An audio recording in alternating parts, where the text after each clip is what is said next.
የኋላው ከሌለ የለም የፊቱ ይባል የለ። አሁን የምትሰሙት ጽሑፍ ይህንን ነው የሚነግረን። ጸሐፊው ቃል ኪዳን ኃይሉ ይባላል። ለምን አትቆጣም ከሚለው መጽሐፍ ላይ ያ ትውልድ ቨርስስ ይህ ትውልድ የሚለውን ጽሑፍ ሕይወት ፍሬ ስብሐት እንዲህ ታቀርበዋለች።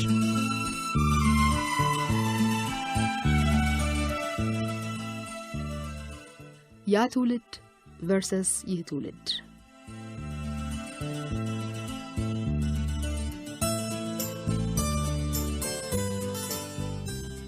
እኔ ብቻ ሳልሆን ብዙዎች የሚያውቁት የሚያደንቁት ደራሲ አለ። አንድ መጽሐፍ ጽፌ ጨርሼ እንዲገመግምልኝ አይቶም ከወደደው መግቢያ ወይም የጀርባ ጽሑፍ ቢጽፍልኝ ብዬ ነው ወደዚህ ታዋቂ ሰው ሄድኩት። ከተዋወቅን በኋላ ብዙ አውርተናል። ቀጥሎም ጽሑፌን ሰጥቼው ነበር እና እየደወልኩ ስጠይቀው ማን ልበል ይለኛል። ቢያንስ በሳምንት 4 እና 5 እደውልለታለሁ። እሱ ግን ሁሉ ጊዜ ማን ልበል ይለኛል። ገባኝ። ስልኬን መያዝ አልፈለገም። እሺ መብቱ ነው። አንድ አንጋፋና ዝነኛ ደራሲ የዚህን ትውልድ ስልክ መያዝ አይመጥነው ይሆናል። ግን ተደጋጋሚ የሚደውልለትን ድምጽ መለየት እንዴት ያቅተዋል? በአካል ስንገናኝ ለምን ስልኬን ሴቭ አታደርገውም? ለምን ሁሌ ማን ልበል ትላለህ ስል ጠየቅኩት። አንጋፋው ደራሲ እንዲህ ሲል መለሰልኝ። እናንተ ምናችሁ ሴቭ ይደረጋል? እናንተ ምን ሐሞት አላችሁ? ምንስ አይነት ልብ አላችሁ? የሰውነት ክብሩስ ይገባችኋል? ሀገር፣ ትውልድ፣ ማንነት። ለመሆኑ ይህች ሀገር የእናንተ ትመስላችኋለች? ታላቅነትን ታውቁታላችሁ? አታውቁትም። ስለዚህ እናንተን ዕውቅና ሰጥተው ሴቭ ማድረግ ይከብደኛል። ዲስኩሩን ቀጠለ። እኛ እኮ እንዲህ አልነበርንም። እናንተ ለብለቦች ናችሁ። ብትሄዱ አሜሪካ፣ ብትለብሱ እንደ አሜሪካውያን፣ ብትናገሩ እንደ ራፐር፣ ብታወሩ ስለ ሆሊውድ ፊልም፣ ቢናፍቃችሁ በርገርና ፒዛ፣ ብታነቡ ስለ ወሲብ፣ ተምራችሁ ብታልፉ በኩረጃ፣ ብታልሙ አሜሪካ። እኛ እኮ አሜሪካ ተምረን ኢትዮጵያ የሞትን፣ ፒኤችዲ ይዘን አሲምባ የተገኘን፣ አጼውን ጥለን ደርግን ያንቀጠቀጥን፣ ትምህርት እምቢ ብለን ጫካ የገባን፣ የማትሪክ ውጤት ይዘን ከትግል በኋላ ያልን ሰው አይደለም፣ ተራራ ያንቀጠቀጥነን። ታዲያ ከእናንተ ጋር እንዴት ነው የምንግባባው? እናንተ ሁሉ ይገባችኋል? አይገባችሁም። እናንተን እንዴት ነው ሴቭ የምናደርጋችሁ?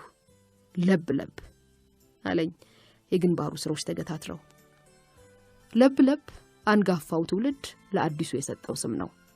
ያኛው ትውልድ ያሁኑን ወጣት ለብ ለብ፣ ግልብ፣ ሐሞተቢስ፣ ጥልቀትን የማያውቅ እንደፊኛ በአየር ብቻ የተነፋ በትንሽ ነገር የሚተነፍስ ነው ብሎ ይፈርጀዋል። በመጀመሪያ ያ ትውልድ ማን ነው? ያ ትውልድ ጉልቤ፣ አስተዋይና አንባቢ ነው። አጼውን አውርዷል፣ ደርግን ታግሏል፣ ብሎም ደርግን ጥሎ ለስልጣን በቅቷል። በደርግ ጊዜም ቢሆን አለ የማይባል ስልጣንና ጉልበት ነበረው። ያ ትውልድ አሁንም ሙሉ ስልጣን በእጁ ነው። ይህ ትውልድ የኔ ኩያ ነው። በኔ ግምት በተለይ ከ1970 ዓመተ ምህረት በኋላ የተወለደ እሱ ወጣት ነው። ባዶ እጁን ያለ፣ በዛ ላይ ግልብ፣ ምንም አያውቁ የምንባል። ግን አንጋፋው ትውልድ ለምንድነው ግልብ ለብ ለብ የሚለን? ለብ ለብን ማን ፈጠረው? ግልቡን ማን ገለበው? እስቲ አንጋፋዎቹ ተጠየቁ። ቃሚ፣ አጫሽ፣ ጠጪ፣ ስደተኛ፣ ተስፋ ቢስ፣ ዕውቀት አጠር ማን ያደረገው? ደራሲው እናንተ ሲል ይህን የኔን ትውልድ ለማመልከት ነው። የፈረደበት ትውልድ። ይህ ትውልድ ስም የለውም። ምን ቢያደርግ ዝና ይርቀዋል። ምን ቢናገር እንደ 60ዎቹ ይባላል እንጂ እንደ ራሱ የሚል ስም የለውም። 60ዎቹ እንደፈለጉ ይጋልቡታል። ከሀብት እስከ ፖለቲካ ስልጣን ተቆናጠው መልሰው ይሰድቡታል። ደሞ ይህ ትውልድ እያሉ ያበሻቅጡታል። Child is the father of man ይላል ታላቁ የስነ ልቦና ሊቅ ሲግመንድ ፍሮይድ። ልጁ የሰውየው አባት ነው ለማለት። የዛሬ ልጆች ነገ አባት ናቸው። የትላንት ጥልቆች ዛሬም ጥልቅና አስተዋይ ልጆች ሊኖሯቸው ይገባ ነበር። ብርቶች፣ አለበገር ባዮች፣ ባለራዕይ፣ ቆራጥ፣ ለዓላማ ታጋዮች ያሳደጓቸው ልጆች ያው እንደነሱ መሆን ነበረባቸው። ያ ትውልድ ምሁር ነው። ያውም ከአንጋፋ ዩኒቨርሲቲ እስከ አውሮፓና አሜሪካ የተማረ አሁንም ትላልቆቹንም ሆነ አዳዲሶቹ ዩኒቨርሲቲ ድረስ ፕሬዝዳንት፣ ሌክቸረር፣ የዲፓርትመንት ዲን፣ የፋክልቲ ኃላፊ፣ የትምህርት ክፍል ኃላፊ። ውጤቱ ግን ግልባጭ ነው። የእሳት ልጅ አመድ። ያውም ብን ያለ ነፋስ ያግለበለበው አየር ላይ የቀረብናኝ። ተጠያቂው ማን ነው?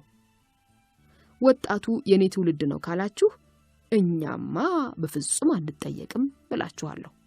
በፍጹም የኔ ትውልድማ ለሚመጣው ትውልድ ጣፈንታ ይጠየቅ እንጂ ለሱነቱ ተጠያቂዎቹ አሳዳጊዎቹ ናቸው። መጽሐፉን ደብቀው አሳይመንት እንዲሰራ እያስገደዱት እረኛ ከብት እያሉ ሞራሉን ያላሸቁት ያነበበውን ብቻ እንዲያቀረሽላቸው ሸምዳጅ ትውልድ የፈጠሩ ይህ ሁሉ ነገር የእናንተ አንጋፋዎቹ ውጤት መስሎኝ ቲያትር ቤቱ፣ ፊልሙ፣ ማስታወቂያው፣ ቴሌቪዥን ጣቢያው፣ ሬዲዮ ጣቢያው፣ ሆስፒታሉ፣ ህንጻው፣ የህንጻ ተቋራጩ፣ ሞሉ፣ ሀብቱ፣ ሚኒስቴር መስሪያ ቤቱ ሁሉ በእናንተ እጅ እኮ ነው። ይህን ሁሉ ይዛችሁ እኮ ነው የምትወቅሱን። ምንም ሳትሰጡን እኮ ነው የምትተቹን። ያደግነው እናንተ የምታስተላልፉትን ፕሮግራም፣ ማስታወቂያ፣ ዜና፣ ትምህርት፣ መዝናኛ እየሰማን ነው የገባን የወጣው። ምርጡን ለህፃናት ሲባል እናንተ በተቃራኒው ለራሳችሁ አደረጋችሁት። ግን ለምንድነው ልምዱን፣ ዕውቀቱን፣ ታታሪነቱን፣ ሀገር ወዳድነቱን፣ ሀብቱን፣ ስልጣኑንም ጭምር የማትሰጡን? መልሳችሁ መቼም አትሰሙም፣ አይገባችሁም፣ ትበታተናላችሁ፣ ራሳችሁንም ማስተዳደር አትችሉም፣ ጽንፈኞች፣ ሱሰኞች፣ ለብለቦች ናችሁ ነው የምትሉ። መፈክራችሁ በአይነ ስውራን ዘመን አንድ አይን ያለው ሰው ንጉስ ነው የሚለው ነው። የማይረባ የማይጠቅም ሱስ ያናወዘው ገንዘብ ያጠረው አናሳ ዕውቀት ያለው ትውልድ የፈጠራችሁት እናንተ አንጋፋዎቹ ያ ትውልድ ናችሁ። ምክንያቱ ግልጽ ነው። መረሳትን አትፈልጉም። ያ ትውልድ መባል ስለምትወዱ በላምባ መፈለግን ስለምትሹ አይነሱ የመባል ጥማት ስላለባችሁ በእኛ አላዋቂነት የእናንተን ታላቅነት ለማግነን ቀጣዩን ትውልድ ስለፈራችሁት ነው። ሌሎች ፀሐዮች ቢኖሩ ኖሮ ያሁኗ ብቸኛ ፀሐይ እንዲህ ተናፋቂና ተወዳጅ አትሆንም ነበር። የጨረቃን ብልጠቷ በፀሐይ ፊት አለመውጣቷ ነው። የእናንተን ብልጠት ከነዚህ ከዋክብት የተወረሰ ነው። በእኛ መሃል እናንተ ታላቅ ናችሁ። ለእኛ እናንተ አዋቂም ታዋቂም ናችሁ። ባለስልጣን፣ ባለሀብት፣ ምሁር፣ የዚህና የዛ ባለቤቶች ናችሁ መባል ያስደስታችኋል። ትፍስህት ይሰጣችኋል።